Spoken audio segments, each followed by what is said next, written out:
आपको जानकर हैरानी होगी कि पावर ट्रांसफार्मर में कोई भी मूविंग पार्ट नहीं होता है, फिर भी यह 11,000 वोल्ट को एक्सट्रीमली एक्स्ट्रा हाई वोल्टेज पर स्टेप अप और डाउन कर देता है। इसके अलावा 3 फेज इंडक्शन मोटर और भी ज्यादा हैरान करती है, क्योंकि यह भी सेम ट्रांसफार्मर की तरह ही काम करती है, लेकिन बस रोटेट करती है। सबसे पहली बार ट्रांसफार्मर सिर्फ एसी सप्लाई पर काम करता है, डीसी पर नहीं। इसे थोड़ा आगे विद कंसेप्ट समझ लेंगे। तो मिस्टर फेराडे कहते हैं कि जब आप किसी वायर में सप्लाई देते हैं तो उसमें इलेक्ट्रोमोटिव फोर्स इंड्यूस होगा। यह फोर्स अपने आसपास में एक फील्ड जनरेट करेगा जिसको मैग्नेटिक फील्ड बोलते हैं, लेकिन एसी केस में यह फील्ड बाई डायरेक्शनल होता है। कुछ ऐसी अल्टरनेटिंग करंट की वेवफॉर्म होती है, यहाँ से यहाँ तक वेवफॉर्म इंक्रीज हो रही है तो वायर में मैग्नेटिक फील्ड की स्ट्रेंथ भी बढ़ेगी। यहाँ से यहाँ डिक्रीज हो रही है तो मैग्नेटिक फील्ड की स्ट्रेंथ वापस कम होने लगेगी। यहाँ से वेवफॉर्म नेगेटिव डायरेक्शन में जाने लगेगी तो मैग्नेटिक फील्ड अपनी डायरेक्शन बदल लेगा और फील्ड की स्ट्रेंथ ठीक पॉजिटिव साइड के ऑपोजिट होगी।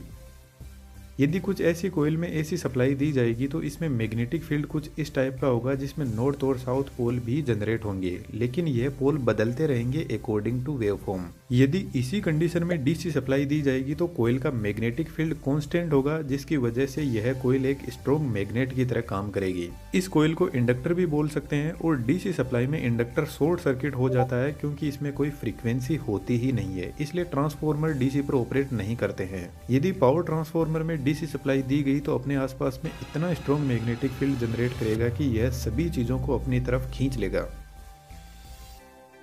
यदि इस कोयल के पास में हम सेम दूसरी ठीक ऐसी ही कोयल लेकर आएंगे तो यह मैग्नेटिक फील्ड लाइन दूसरी कोयल को कट करेगी, जिससे इस कोयल में भी एक फोर्स जनरेट होगा जिसको इलेक्ट्रोमोटिव फोर्स बोलते हैं, इन शॉर्ट ईएमएफ, और वोल्टेज का दूसरा नाम इलेक्ट्रिक फोर्स ही होता है। यहाँ जो मैग्नेटिक फील्ड लाइन है इनको टेक्निकल लैंग्वेज में फ्लक्स लाइन बोलते हैं और इस प्रक्रिया को इलेक्ट्रोमैग्नेटिक इंडक्शन बोलते हैं, जिससे पावर ट्रांसफर होती है। तो एक तरीके से वायरलेस पावर ट्रांसफर हो रही है और इसी कंसेप्ट को यूज में लेकर वायरलेस चार्जर भी बने हैं। आपको जानकर हैरानी होगी कि वायरलेस चार्जर फोन में एसी सप्लाई ही बेचते हैं, जबकि हमारा स्मार्टफोन डीसी पर ऑपरेट करता है। ऐसा कैसे हो सकता है? रीजन फाइंड आउट करके कमेंट में जरूर से लिखना। पावर ट्रांसफार्मर की आयरन की कोर में कुछ ऐसी छोटी छोटी पत्तियां होती है और इन सभी ब्लेड्स पर वार्निश की कोटिंग की जाती है। इसके पीछे का रीजन थोड़ा आगे समझेंगे। और सभी ब्लेड को एक साथ जोड़कर फिर से दोनों साइड में इम्प्रेग्नेटेड पेपर की कोटिंग की जाती है, जो एक इंसुलेटर की तरह काम करता है,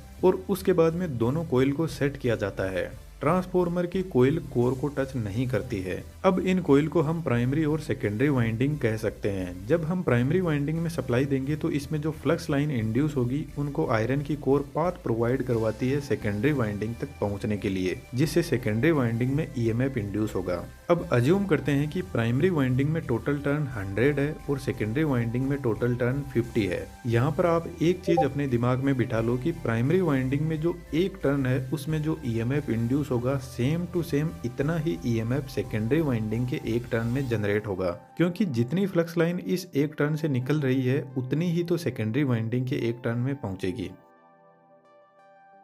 तो अब यदि हम सेकेंडरी वाइंडिंग पर फोकस करें तो सभी के सभी टर्न सीरीज में कनेक्टेड है और सेकेंडरी वाइंडिंग में जो वोल्टेज हमें मिलेगा वह सभी टर्न्स में जो वोल्टेज इंड्यूस हो रहा है उसी का टोटल तो होगा। तो सेकेंडरी वाइंडिंग का वोल्टेज यानी ईएमएफ इक्वल होगा सेकेंडरी वाइंडिंग के टर्न्स के। ऐसा ही प्राइमरी वाइंडिंग में होगा EMF induce in primary winding equal to number of turns in primary. EMF और वोल्टेज में एक छोटा सा फर्क होता है। वोल्टेज प्राइमरी वाइंडिंग के टर्मिनल पर लगा हुआ है, जब ये वाइंडिंग में पहुंचेगा तो वाइंडिंग का कुछ रेजिस्टेंस होता है जिसकी वजह से थोड़ा सा वोल्टेज कम हो जाता है, और जैसे ही वोल्टेज कम होता है तो हम उसको बोलते हैं कि इतना इतना ईएमएफ इंड्यूस हुआ है। अब अज्यूम करते हैं कि प्राइमरी वाइंडिंग में 100 वोल्ट हमने दिया तो सेकेंडरी वाइंडिंग में 50 वोल्ट ही मिलेगा, क्योंकि 50 टर्न में से सभी टर्न की कैपेसिटी 1 वोल्ट की है और सब ने अपना अपना 1 वोल्ट लेकर 50 वोल्ट दे दिया, जो हमें सेकेंडरी में मिलेगा, यानी वोल्टेज स्टेप डाउन हो गया। इसी तरीके से सेकेंडरी वाइंडिंग में नंबर ऑफ टर्न्स इंक्रीज करके वोल्टेज बढ़ाया जाता है। अब थोड़ी आसानी के लिए हमने एक इक्वेशन बना ली, number of turns in primary upon number of turns in secondary is equal to EMF induce in primary upon EMF induce in secondary. एक स्टेप और आगे बढ़े तो करंट भी आ जाता है और करंट वोल्टेज का जस्ट ऑपोजिट होता है। तो सिंपल सी बात है, ट्रांसफार्मर यदि वोल्टेज को बढ़ाता है तो करंट को कम कर देता है, क्योंकि पावर हमेशा फिक्स रहती है। वोल्टेज करंट को कम ज्यादा किया जा सकता है, पावर नहीं बदली जा सकती।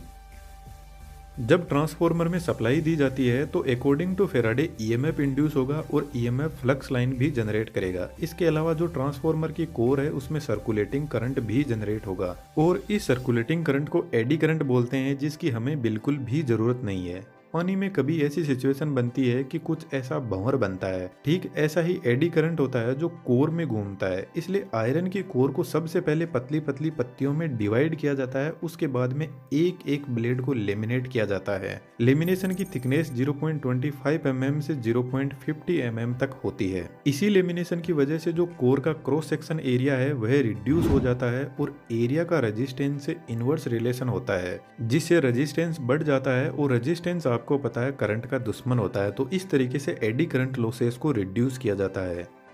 पावर ट्रांसफॉर्मर में जो आयरन की कोर होती है वह एक्चुअल में cold rolled green oriented silicon steel की बनी होती है, जो हिस्ट्रीसिस लॉसेस को रिड्यूस करती है। हिस्ट्रीसिस लॉसेस मैग्नेटिक फील्ड की डायरेक्शन बार बार चेंज हो रही है, इसी की वजह से इंड्यूस होते हैं। और आपको पता है जो ट्रांसफॉर्मर में हमिंग नॉइज सुनाई देती है वह इसी मैग्नेटिक फील्ड के बार बार चेंज होने की वजह से सुनाई देती है, जिसको मैग्नेटोस्ट्रिक्शन बोलते हैं। इस मैग्नेटोस्ट्रिक्शन की वजह से ट्रांसफॉर्मर की कोर एक्सपेंड और कॉन्ट्रैक्ट होती है, जो एक हमिंग नॉइज जनरेट करती है। इसके अलावा भी ट्रांसफॉर्मर में बहुत सारे लॉसेस होते हैं, लेकिन मेन यही है। ट्रांसफॉर्मर में ठीक ऐसी ही 3 वाइंडिंग होती है 3 फेज के लिए, लेकिन जब हम प्रैक्टिकल ट्रांसफॉर्मर को देखते हैं तो उसमें आयरन की कोर कुछ ऐसी होती है 3 फेज सिस्टम के लिए, जिसमें सबसे पहले हर फेज के लिए प्राइमरी वाइंडिंग को सेट किया जाता है। यदि स्टेप अप ट्रांसफॉर्मर की बात करें तो प्राइमरी वाइंडिंग में कम टर्न्स होते हैं और वोल्टेज कम और करंट ज्यादा होता है, तो यहाँ पर काफी थिक कॉपर वायर काम में लिए जाते हैं। यह कॉपर वायर कंप्लीटली इंसुलेटेड रहते हैं। प्राइमरी वाइंडिंग के ऊपर सेकेंडरी वाइंडिंग को तैयार किया जाता है। दोनों वाइंडिंग के बीच में कोई भी इलेक्ट्रिकल कनेक्शन नहीं होता है। पावर ट्रांसफर इंडक्शन प्रोसेस के थ्रू ही होती है। वाइंडिंग का कनेक्शन 2 अलग अलग कनेक्शन में किया जाता है। जो हाई वोल्टेज साइड होती है वह स्टार कनेक्शन में कनेक्टेड रहती है। स्टार कनेक्शन में 3 फेज और न्यूट्रल भी मिलता है, इसलिए आपने हाई वोल्टेज लाइन के साथ में हमेशा एक एक्स्ट्रा वायर देखा होगा जो न्यूट्रल का होता है। Low voltage side delta connection में कनेक्टेड रहती है, इसमें सिर्फ 3 फेज होते हैं। दोस्तों कंफ्यूज नहीं होना है, मुझे पता है थोड़ा ज्यादा ही टेक्निकल है, पर टेक्नोलॉजी बहुत कमाल की है। अब यार 3D एनिमेशन की स्किल भी बहुत कमाल की है। आप चाहो तो हमारी 3D कम्युनिटी में आ सकते हो। स्टेप अप ट्रांसफॉर्मर सिर्फ एक ही जगह यूज होता है, पावर प्लांट में, जहां इलेक्ट्रिसिटी जनरेट होती है। वहीं से वोल्टेज को बढ़ा दिया जाता है। उसके बाद में जितने भी ट्रांसफॉर्मर होते हैं वह सभी के सभी स्टेप डाउन होते हैं। और स्टेप डाउन ट्रांसफॉर्मर में हाई वोल्टेज साइड डेल्टा में और लो वोल्टेज साइड स्टार में कनेक्टेड रहती है। दोस्तों आपके लिए एक छोटा सा क्वेश्चन है और इसका रिप्लाई यदि आपने सही से दे दिया तो आपके कमेंट को मैं पिन जरूर से करूंगा। ट्रांसफॉर्मर की एक साइड स्टार में कनेक्टेड रहती है तो दूसरी साइड डेल्टा में कनेक्टेड रहती है। और ऐसा हमेशा ही होता है कि ट्रांसफॉर्मर की एक साइड दूसरी साइड के जस्ट ऑपोजिट कनेक्शन में कनेक्टेड रहती है। रीजन फाइंड आउट करके कमेंट में जरूर से लिखना। ट्रांसफॉर्मर की वाइंडिंग को टैंक में रखा जाता है और टैंक में ऑयल भरा रहता है। ट्रांसफॉर्मर में मिनरल ऑयल और सिंथेटिक ऑयल यूज होता है, जो एक पेट्रोलियम प्रोडक्ट ही है। इस ऑयल के 2 पर्पज है। यह ट्रांसफॉर्मर में कूलिंग भी करता है और इंसुलेशन भी प्रोवाइड करवाता है। इतना सब होने के बाद ट्रांसफॉर्मर को पैक कर दिया जाता है। ट्रांसफॉर्मर की वाइंडिंग बॉडी से टच नहीं हो जाए इसलिए हाई वोल्टेज और लो वोल्टेज साइड के लिए बूसिंग लगी रहती है, जो एक इंसुलेटर ही है। यह बूसिंग पोर्सलेन की बनी होती है। पावर ट्रांसफॉर्मर के साइड में बड़े बड़े रेडिएटर लगे रहते हैं, जिनके अंदर कुछ ऐसी पतली पतली प्लेट होती है और बीच में से एयर फ्लो होने के लिए जगह होती है। जब ट्रांसफॉर्मर फुल लोड पर होता है तो वाइंडिंग काफी गर्म होने लगती है और वाइंडिंग के कांटेक्ट में आकर ऑयल भी गर्म होने लग जाएगा और ऑयल गर्म होकर ऊपर उठने लगेगा और रेडिएटर से होकर फ्लो होने लगेगा। रेडिएटर बेसिकली जो ऑयल का सरफेस एरिया है उसको इंक्रीज कर देता है और जब ऑयल गर्म रेडिएटर से फ्लो होगा तो नेचुरल एयर इस गर्मी को लेकर आगे निकल जाएगी। पावर ट्रांसफॉर्मर में कूलिंग के लिए रेडिएटर पर बड़े बड़े फैन भी लगे रहते हैं, जो ऑटोमेटिकली ऑपरेट करने लग जाते हैं जब ट्रांसफॉर्मर ज्यादा गर्म होता है। तो जब ट्रांसफॉर्मर अपने रेटेड टेम्परेचर से 10 डिग्री सेंटीग्रेड भी ऊपर चला जाता है तो इंसुलेशन की लाइफ हाफ हो जाती है। ट्रांसफॉर्मर के ऊपर एक बड़ा और टैंक लगा रहता है जिसको कंजर्वेटर बोलते हैं। इसमें ट्रांसफॉर्मर के लिए एक्सेस ऑयल भरा रहता है।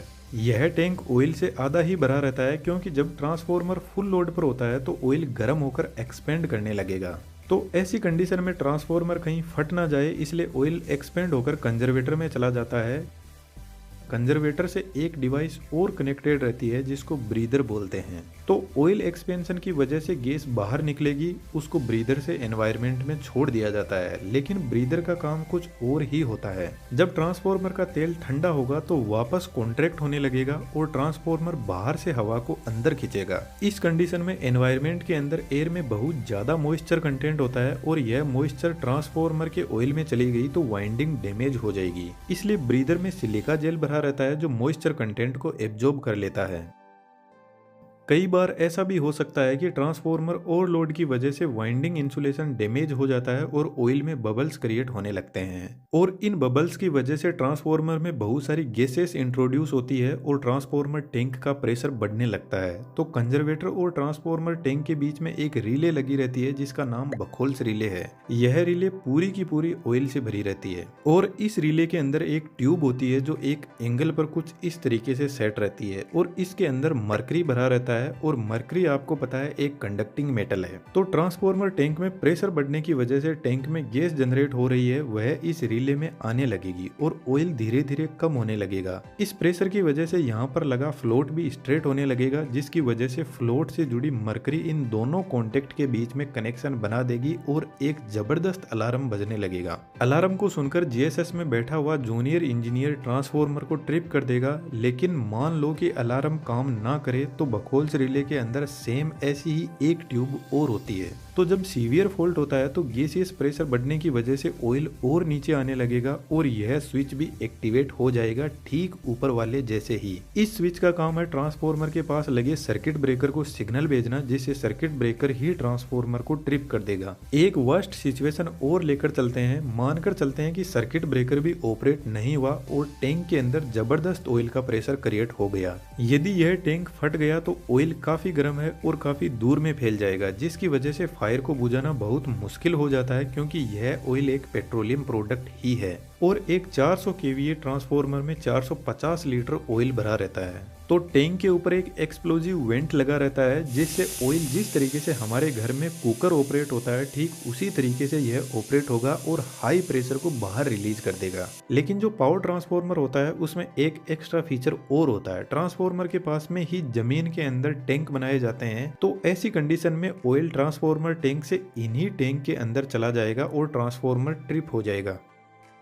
लेकिन दोस्तों पावर ट्रांसफार्मर को स्टार्ट करना कोई आसान काम नहीं है। जब ट्रांसफार्मर को ऐसे ही स्टार्ट कर दिया जाता है तो हाई इनरस करंट जनरेट होता है जो फुल लोड करंट का 4 से 5 गुना होता है जो वाइंडिंग को डैमेज कर सकता है। इसलिए पावर ट्रांसफार्मर को हमेशा इस वेवफॉर्म के पीक पॉइंट पर स्टार्ट किया जाता है ताकि इनरस करंट को रिड्यूस किया जा सके। ट्रांसफार्मर को लाइन से कनेक्ट करने से पहले प्राइमरी वाइंडिंग की तरफ एक सर्किट ब्रेकर लगा रहता है फॉल्टी सिचुएशन में ट्रांसफार्मर को ट्रिप करने के लिए और उससे पहले लाइटिंग अरेस्टर लगा रहता है जो लो रेजिस्टिव पाथ प्रोवाइड करवाता है और लाइन में आ रहे एक्स्ट्रा सर्ज को ग्राउंड कर देता है। पावर ट्रांसफार्मर काफी हेवी और कॉस्टली इक्विपमेंट आते हैं, यदि ये डैमेज होते हैं तो बहुत सारे इक्विपमेंट को डैमेज कर देते हैं, इसलिए इनकी सेफ्टी बहुत जरूरी है। यदि आप इंजीनियरिंग फील्ड से हो तो एक बार पावर ट्रांसफार्मर 400 केवीए या 220 केवीए जीएसएस में जाकर जरूर से देखना, आपको बहुत कुछ सीखने को मिलेगा। एनिमेशन की दुनिया में आना चाहो तो हमारा कोर्स आपको एनिमेशन सिखाने में बहुत हेल्प करेगा। सभी की सभी डिटेल डिस्क्रिप्शन में अवेलेबल है।